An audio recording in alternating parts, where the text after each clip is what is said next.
John, can you walk me through the guitar process of building from start to finish? And what would you do first? Okay, I want to say first, Steve, that there are real experts out there who make the most fantastic guitars.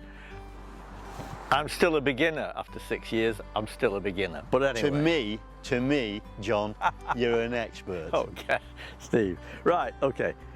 So I start with the box. That's always got to be the starting point, because the size of the box is going to determine what the scale length is. That's from here at the top to here. So it's got to be able to fit that length in so that I can get the frets in. So I get the box, I cut a piece of wood to the length involved, and What are you laughing at?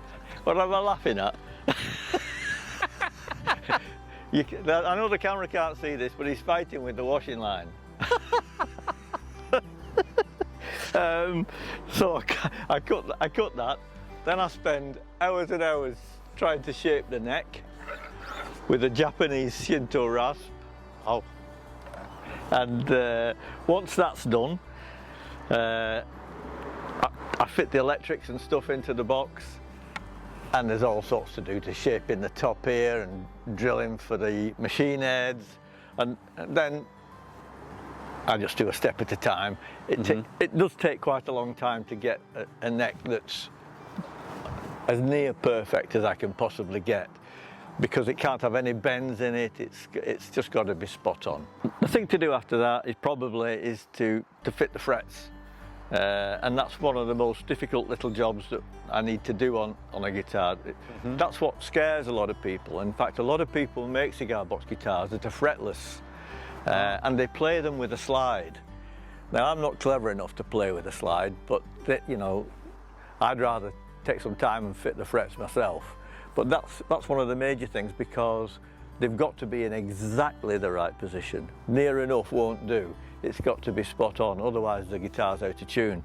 So the frets are fitted, the markers are either burnt in, or sometimes I put screws in to show, so that we know where we're up to. And I've got little dots at the side as well to show me where I am.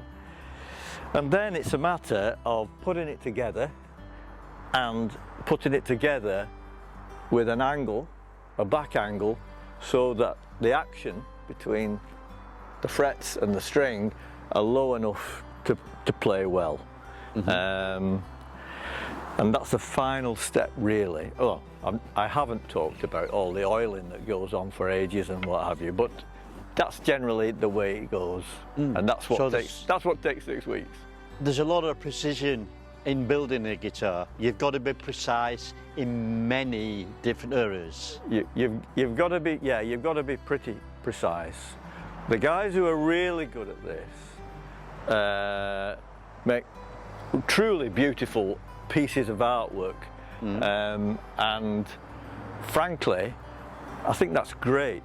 But these were designed. Well, they weren't designed. They were built by guys in the backwoods in America. They were called poor men's guitars originally, I think, really. And they'd use baling wire for strings and all that. And I like to get as close to that as I possibly can, rather than a wonderful piece of artwork. This has got its roots in America. That's great that you keep to the roots. Keep to the roots. Yeah, apart from with worktop guitars, that's a bit different. Can you tell me what is the difference between the guitars that you build as opposed to factory-made guitars? I'll try, Steve. I think the main one is that if you've got a beautiful Fender guitar and you chuck it against a brick wall, it'll probably be able to play still. If you chuck one of mine at a brick wall, you may as well walk away and leave it.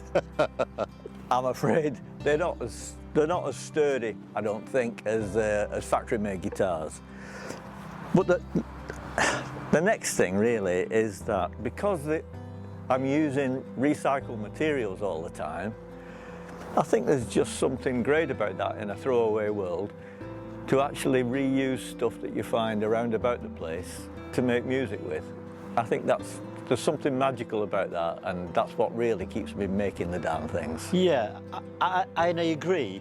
It is magical to think that you're resourcing things and you're using things that people are throwing away and making such a beautiful thing. That's a bit of an exaggeration, Steve. But, you know, one of the things is, on this one, for example, this box, it was in the middle of the aisle at Lidl, and it was called a tea tray. And a mate of mine saw it and picked it up and let me have it. And that's what I made this out of. And it's just using stuff that I find around the place. Oh, so in your collection, you have a tea tray guitar. It's a tea tray guitar. Absolutely love it. Can you tell me if you've ever had an unusual request to build a certain type of guitar? I've had various requests, really. I don't know whether this is the strangest one, but it is for me, because I hate this band.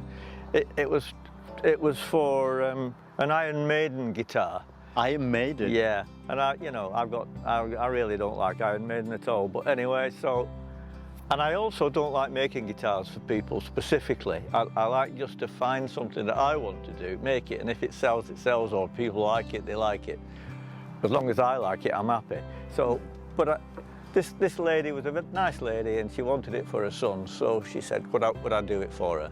And I found a metal plate, an Iron Maiden plate. Apparently, it was a famous picture from an album or something. I'd never seen it before. I didn't know what I was doing. And so I made a box and made the front out of this metal plate of Iron Maiden. And it played well, and apparently her son was the happiest man on the planet. So there you go. That'll do me. Absolutely wonderful. That was an unusual request. Yeah. Iron Maiden. Who would have thought? Who'd have thought it? Can you tell me what you find most rewarding about building your guitars? Gosh, Steve, you're asking me some hard questions today. Well, I think there's a few things, really. One, I've never really been able to build anything in my life. I've just been a pen pusher, really. And to find something that I could make that would make music, that in itself is rewarding. And to be able to make music from stuff that I find in skips or around the place, that's fantastic as well, and that really makes me happy. But I'm also very lucky. I'm very lucky to be one of the jammers, because they put up with me turning up every week with these guitars and making a racket. So I'm really, really pleased about that, and that's very rewarding for me as well. You said a racket. I'm going to say it's not quite so good as that. Thank you.